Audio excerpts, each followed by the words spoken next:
Thank you, Mr. Dunfrid. Your Eminencies, Your Excellencies, ladies and gentlemen, amidst many attempts to turn interreligious dialogue from the domain of the impossible into an example of know who, know what, and finally show how communication, I will try to present to you a specific path from deconstruction to reconstruction of civil society through interreligious dialogue. Interreligious dialogue in Bosnia and Herzegovina could be subsumed under the principle of know-how as opposed to explicit knowledge, since we do not know whether it would be possible to apply the same methods anywhere else. Is it possible to explain our interreligious know-how to others? Our know-how is our asset, but we are willing to share it with others if I can manage to explain just how we learn to carry out the interreligious process. As there is no recipe for a successful marriage, instead, two people recognize each other and carry on together, and just as there is no such thing as an absolutely successful marriage without any problems to overcome, our interreligious path from deconstruction to reconstruction went through all phases of encountering and solving problems, which in real life represents maturity, in this case, the maturity of the Interreligious Council in Bosnia and Herzegovina. I speak on behalf of the Interreligious Council in Bosnia and Herzegovina, in which the Islamic community, Serbian Orthodox Church, Roman Catholic Church, and the Jewish community operate together. Interreligious Council in Bosnia and Herzegovina is not an overseeing authority, but it is a body of goodwill of our traditional and historically established churches and religious communities.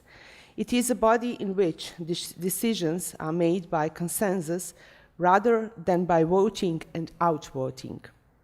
There are many interreligious councils in the world today, but it should be emphasized that the first time this name was used in Bosnia and Herzegovina when religious leaders came together with the purpose of formal reconciliation of the peoples, which marked the beginning of an incredible journey from deconstruction to reconstruction of civil society through interreligious dialogue.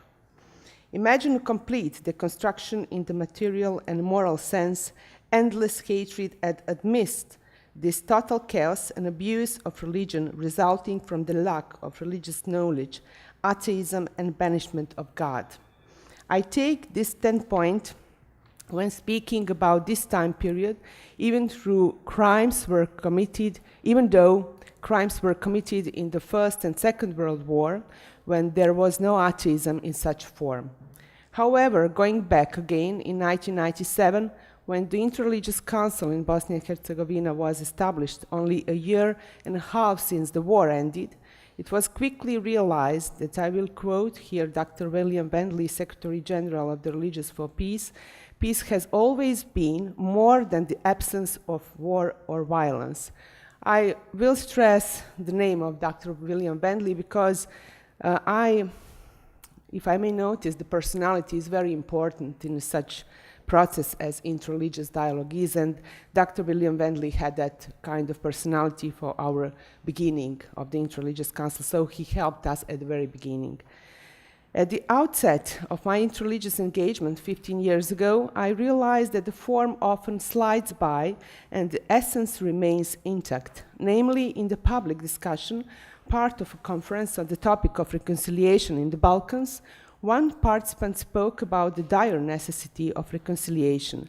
As chance would have it, I heard this same participant, a believer, speak with hatred about the members of another denomination during a break. I was defeated by what I heard, but many experiences afterward made me happy because I learned early on to recognize the form devoid of substance, to fight against hypocrisy and masks. Internal struggle is the first step to success in interreligious dialogue. Confrontation through dialogue and expressing your opinion is healthier and more natural than hiding it and cultivating hypocrisy which yields no fruit. Or to let the time heal the issues which can later be talked through freely. Tempora mutantur et nos mutamur in illis. It would be a sin not to use Latin in Rome. Following the establishment of the Interreligious Council within a deconstructed society, where the whole system was turned upside down. The questions were how can interreligious dialogue start the process of reconciliation, and whether a formal gathering of religious leaders within a council signifies the reconciliation of communities and peoples. Does the form equal the substance? Through all these considerations, we entered a long-term process in which everything seemed impossible far too often. It was a time of science fiction in the field of interreligious dialogue when we relied on God in reconstruction of the society through interreligious dialogue. Although the Council was established with the goal of reconciliation, we quickly realized that reconciliation is a long-term process and that transition from total deconstruction to reconstruction is not simple. Reconstruction requires a sound foundation, and we did not have that in Bosnia. For the vast majority of citizens of Bosnia and Herzegovina, civil society was a mystery because it was often confused with something new and unfamiliar, and sometimes with secularization and wrong interpretation of it. You know, we had so-called communism era, so people were not familiar about what civil society means. After realizing that ad hoc reconciliation is a mission impossible, we initiated the promotion of interreligious dialogue through specific projects and, through them, the promotion of building of civil society in its true form. The first stand on the promotion of interreligious dialogue in the service of civil society was the drafting of the law on freedom of religion. Until then, an anachronistic law from 1976 was in force. Interreligious Council in Bosnia and Herzegovina formed an expert group of lawyers, both from within the country and from abroad, that created the draft law following highest European standards. The draft was proposed to the presidency of Bosnia and Herzegovina, who delegated it to the assembly. The law was adopted. This means that on our first stop on the journey from deconstruction to reconstruction of civil society through interreligious dialogue, we facilitated the communication between the state and the churches and religious communities, and vice versa. Following the adoption of the law, we organized a roundtable where we educated the imams and priests about their rights, but also about their obligations under the new law. The state and the council successfully cooperated on this act. However, cooperation with the state on the issue of restitution of nationalized property, for example, has not been a success story. The Interreligious Council Bosnia and Herzegovina never claimed sole entitlement to anything. On the issue of nationalized property, the Council is of the opinion that the process of restitution of the property should be applied equally for churches and religious communities and for all citizens in the country. However, through many more successful examples, we were moving away from the deconstruction step by step through interreligious dialogue and our contribution to building the civil society. Reconstruction of civil society through interreligious dialogue had touched the media as well, as we had created a glossary of religious terms with journalists as our target group because they were educated in the former system and religion was not a familiar topic for them. It became increasingly understood by the media that it is for the benefit of the civil society, especially after the war, to publicize the good news instead of a bad, but it was not easy to work with the media initially. It was an anecdote. We had a good example of cooperation between the Islamic community and the Serbian Orthodox Church, and we invited media and nobody showed up. And then the Orthodox priest said, well, you should invite them and tell that an imam and the priests got in a fist fight, so all media will come in full force. So, but today it's different, quite different. It was maybe 10 years ago. So, today media respond to our invitations and promote interreligious work. In the process of building the civil society through interreligious dialogue and the reconstruction of society within our scope of action, we involved priests, imams, women, youth, young theologians, teachers of religious education, and members of churches, all members of churches and religious communities, respecting, of course, the structure and teachings of each community engaged in dialogue. Today, we have a statewide network of women of faith. Young people spend time together. They work together on many projects. Young theologians visit colleges of other religions and learn from theologians who study there. There are 12 committees for interreligious cooperation at the local level. We monitor the attacks on places of worship. Unfortunately, the hatred toward one people is most frequently expressed through desecration of their place of worship and try to act preventively. A historic moment was when we organized a conference for teachers of religious education from all religious communities. Religious education exists in public school in Bosnia and Herzegovina, with the aim of breaking prejudice about other groups so that they can teach the children within their own religious group about other beliefs and prevent the abuse of religion. Many humanitarian and educational and other aspects are contained in the idea of interreligious dialogue. However, my personal favorite aspect of interreligious action is the human aspect, in recognizing in everyone a person with their own needs and issues. Imagine how a priest or imam of a desecrated church or mosque must feel, moreover, if he is a minority in that particular region, when we visit on behalf of the Interreligious Council and publicly support him and join the police and local authorities in monitoring the attacks.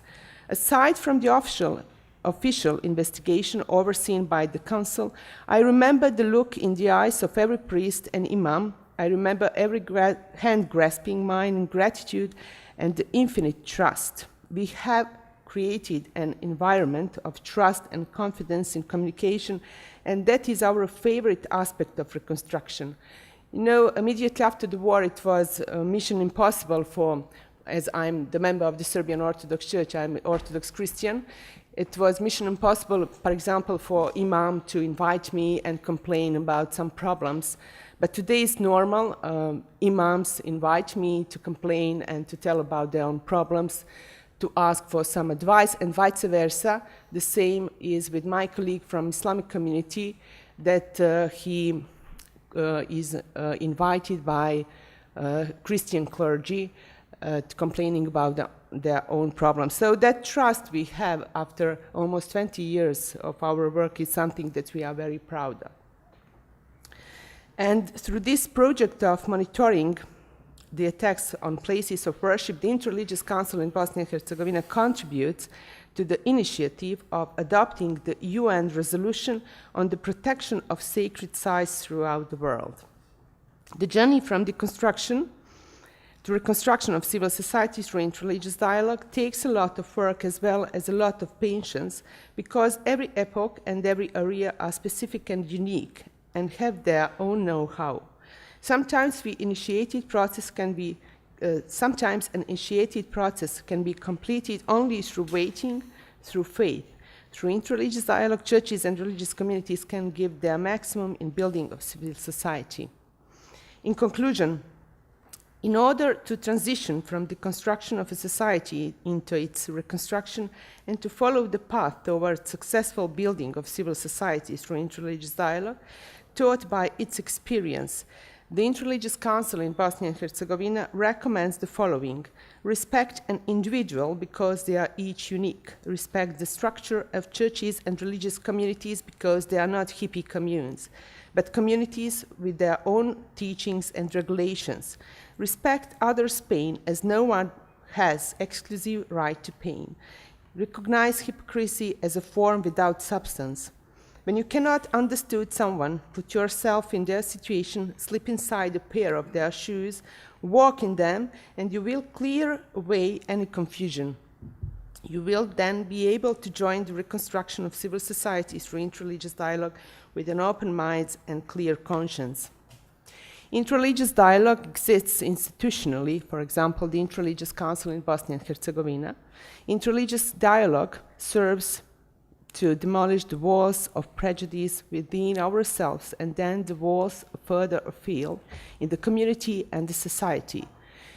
In interreligious dialogue, other teachings are respected and never questioned.